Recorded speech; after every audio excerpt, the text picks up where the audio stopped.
এই বেসরকারি medical college চালুদাবাগ international medical কলেজে 6 সেমিস্টারে পড়তেছিলাম। এই ছিলাম কথাটা আসলে ওই যে আমার জুনিয়র একজন ভাই উনি বলছেন, কারণ হচ্ছে আমাদের যে অস্তিত্ব এটা কোনোই খুঁটি নাই।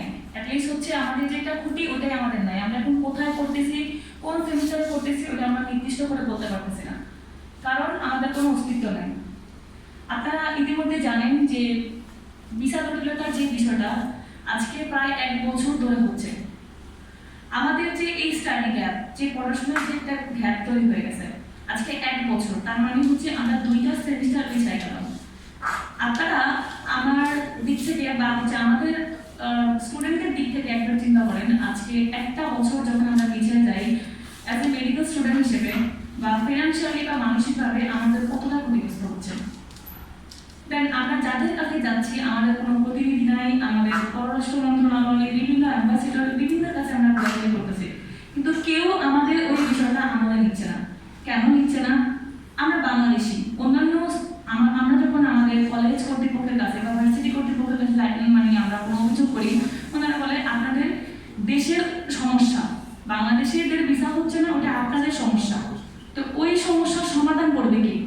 আমরা যখন পররাষ্ট্র মন্ত্রণালয়ে যাই বা বিভিন্ন জায়গায় যাই, তারা দেখবে বলতেছে দেখতেছি, এরকম করে করে আমাদের 1টা বছর পিছিয়ে গেছে। এই যে পিছিয়ে যাওয়া, এটার দায়ভার কে নেবে? আর আমার খুবই একটা নগণ্য প্রশ্ন যে আমরা বাংলাদেশি হওয়া বা বাংলাদেশি হয়ে জন্ম নেওয়া এটা কি আসলেই পাপ?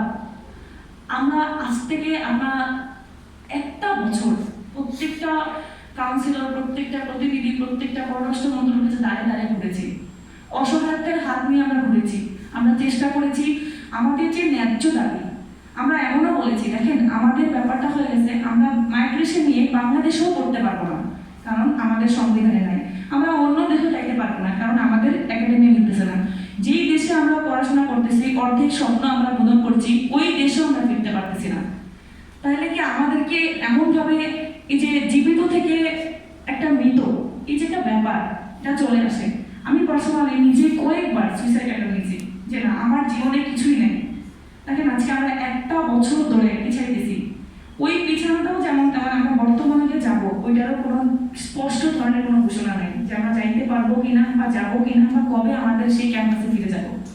তো আমার কাছে শুধু এটাই বলবো যে অ্যাটলিস্ট আমরা বাংলাদেশি, আমরা আপনাদের সন্তান, আপনাদের স্টুডেন্ট, আমরা আপনাদের সেবা করতে চাই। প্লিজ দয়া করে আমাদেরকে ওই সুযোগটা দেন। অ্যাটলিস্ট বাংলাদেশি যে আমরা, ওইটা যেন আমরা বলতে পারি, ওই সুযোগটা আমাদেরকে করে দেন। আপনাদের কাছে অনুরোধ, মাননীয় প্রধানমন্ত্রী তারেক রহমানের কাছে আমরা অনুরোধ, আপনার স্টুডেন্ট, আপনার সন্তান, আমরা প্লিজ আমাদেরকে একটু দেখেন। অসহায়ত্বের দিক থেকে বলতেছি, প্লিজ আমাদেরকে একটু দেখেন। আমাদের দ্বারা আর পসিবল হচ্ছে না। সত্যি আমরা অনেকটা বেশি নার্ভাস, অনেক বেশি হীনমন্যতায় ভুগতেছি।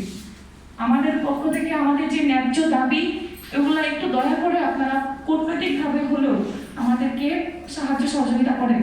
আর আপনাদেরকেও অনেক অনেক ধন্যবাদ সকল মিডিয়া, আমাদের এই সংবাদগুলো মাননীয় প্রধানমন্ত্রীর হস্তক্ষেপ যেন হয় সেই পর্যায়ে নিয়ে যাবেন। ধন্যবাদ। আপনার নামটা বলেন। আমার নাম শাহনাজ আক্তার।